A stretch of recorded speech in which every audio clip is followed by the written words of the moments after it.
What if your final breath wasn't taken in silence, but echoed in a song heard around the world? Ozzy Osbourne didn't just live louder, he said goodbye louder.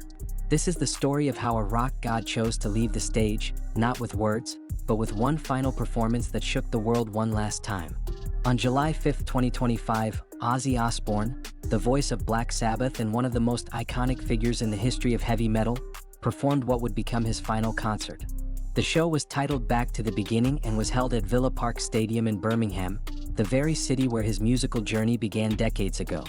Despite his deteriorating health due to Parkinson's disease and multiple spinal surgeries, Ozzy was determined to perform one last time for his fans. He didn't walk onto the stage. He was brought out seated on a specially crafted black leather throne adorned with wings, a powerful symbol of his resilience and defiance in the face of physical decline. That night, over 45,000 people attended in person, while millions more watched the live stream around the globe. There were no elaborate pyrotechnics or dazzling effects. There was only the music, the voice that once defined a genre, and a presence that carried the weight of a lifetime. To many in the audience, it felt like a tribute. To those closest to him, it felt like closure. Though most did not realize it at the time, this was not merely a performance. It was a silent, personal goodbye. As Ozzy sang through his most iconic tracks, fans didn't know they were witnessing a moment of history. But for those who paid close attention to the emotion in his voice, the fatigue in his eyes, and the symbolism in the night's tone, it became clear. Ozzy Osbourne was closing his story exactly where it began. Behind the wild on-stage persona, the dark costumes, and the headlines that called him the Prince of Darkness, Ozzy Osbourne lived a life filled with silent battles. From his youth, he struggled with dyslexia and what he believed was undiagnosed ADHD, making learning and focus extremely difficult. These issues stayed with him as he grew older, manifesting into substance abuse problems that shadowed much of his career. He later attributed his constant tremors and anxiety to years of alcohol and drug misuse. In 2003, after years of misdiagnosis and confusion, he was officially diagnosed with Parkinson's disease, specifically a rare form caused by the Parkin2 gene mutation. Though slower progressing than typical Parkinson's, it still caused significant damage. Despite this, Ozzy maintained a publicly positive outlook.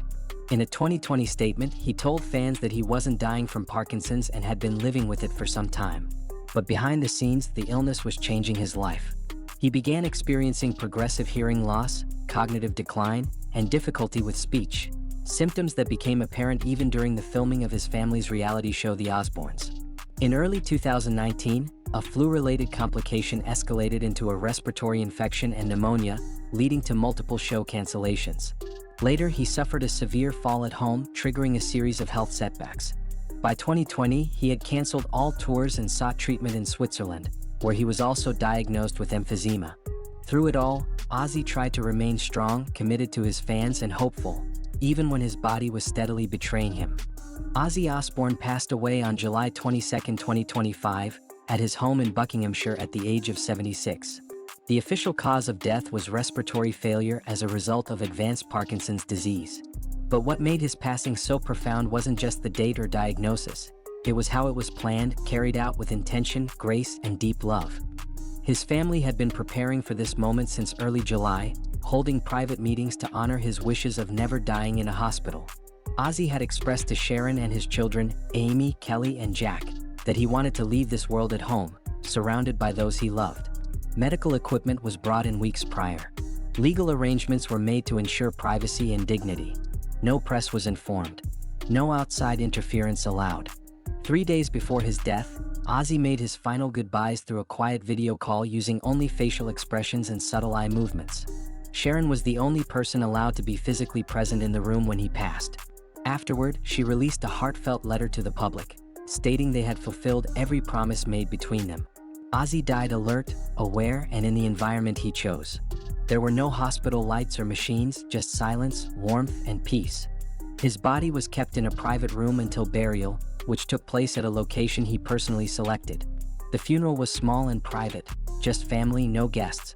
Music played during the service included unreleased songs Ozzy had recorded after his 2019 accident. The final track was a special remix of See You on the Other Side, a song Ozzy had chosen in 2023 to mark his farewell. He left the world as he wished, with control, with clarity, and with love. On the morning of July 23, 2025, The world was still stunned by Ozzy Osbourne's passing. But for one man, the grief felt heavier than anything headlines could describe: Tony Iommi, Ozzy's lifelong friend and Black Sabbath bandmate. In a rare interview with ITV News, Tony struggled to find words. His voice cracked.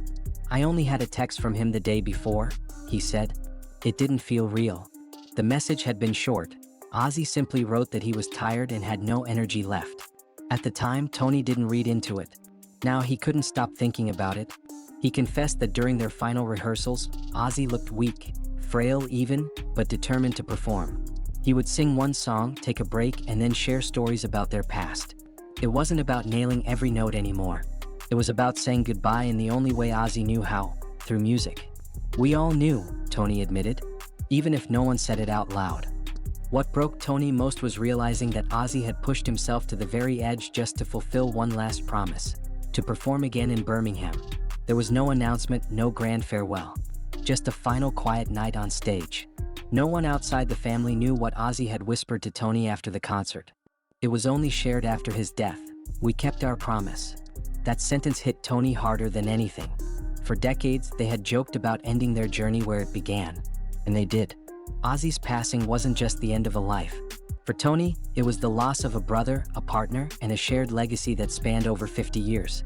Before they were heavy metal legends, before the world knew their names, Ozzy Osbourne and Tony Iommi were just two boys trying to survive in the rough, factory-filled streets of Aston, Birmingham. They first met in the early 1960s at Burfield Road School. Ozzy was loud, funny, and constantly getting into trouble. Tony was quiet, observant, and serious. But somehow their differences became a perfect match. Both came from struggling families, both feared a future of factory labor, and both dreamed, secretly, of something more. What started as short greetings in school corridors soon turned into shared walks home, conversations about music, and eventually jam sessions in local basements. Their bond wasn't formed in studios or under stage lights. It was born in smoke-filled streets, under gray skies, surrounded by people who didn't believe dreams were possible. Yet they believed. And that belief turned into Black Sabbath. Together, they created a sound that was raw, heavy, and groundbreaking. But beyond the music, their relationship stayed deeply personal. Even as fame, money, and addiction pulled them apart, the foundation remained. Tony would later describe Ozzy as the wildness to my calm. They balanced each other. And through all the years, good and bad, they never fully let go. That bond, the kind forged not by business but by shared history, was what made their reunion in the 2010s so powerful. It wasn't just about making music again. It was about healing something that had never truly broken. Their journey was never perfect, but it was real. And now, one half of that journey is gone.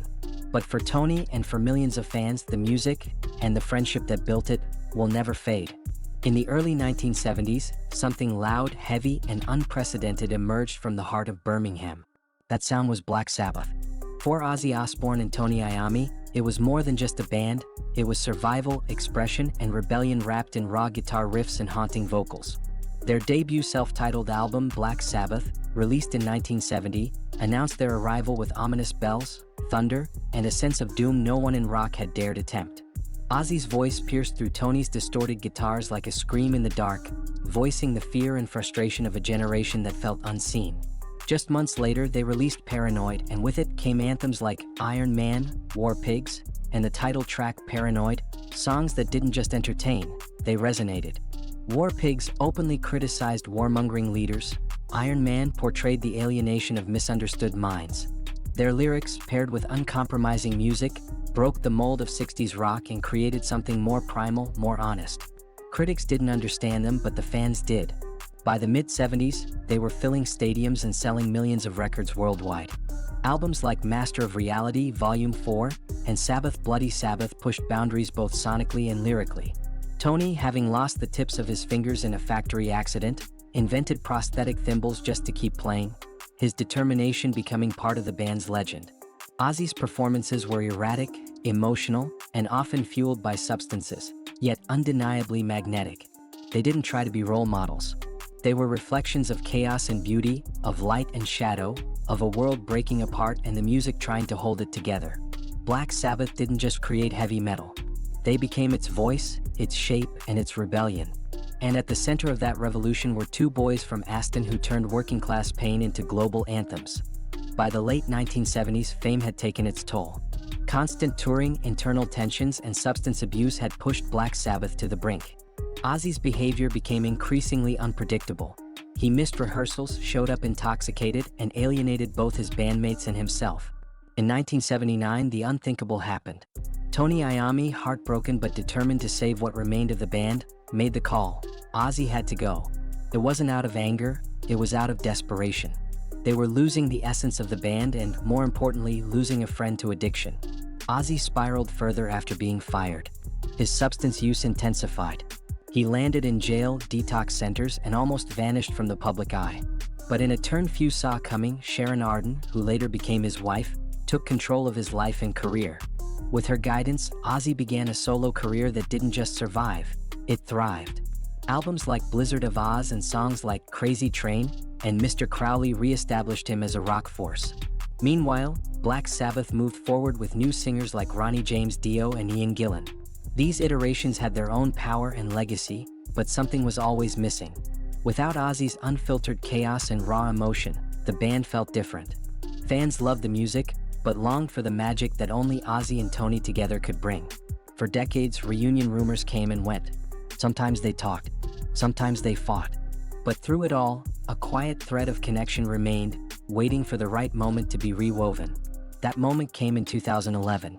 After over 30 years of separation, Ozzy Osbourne and Tony Iommi sat down, talked, and decided to make music together again. What began with guarded small talk quickly blossomed into laughter, memories, and eventually songwriting. The result was 13, Black Sabbath's first album with Ozzy since 1978. Released in 2013, the album debuted at #1 in both the UK and the US, proving that age hadn't dulled their edge. More than commercial success, it was a spiritual revival for the band and the fans. Though original drummer Bill Ward wasn't part of the reunion, the essence of Sabbath was there. Tony's guitar, Geezer Butler's bass, and Ozzy's unmistakable voice. The accompanying tour, titled The End, was a global journey through the decades of their music. It wasn't about perfect vocals or technical precision, it was about connection, history, and closure. Audiences wept.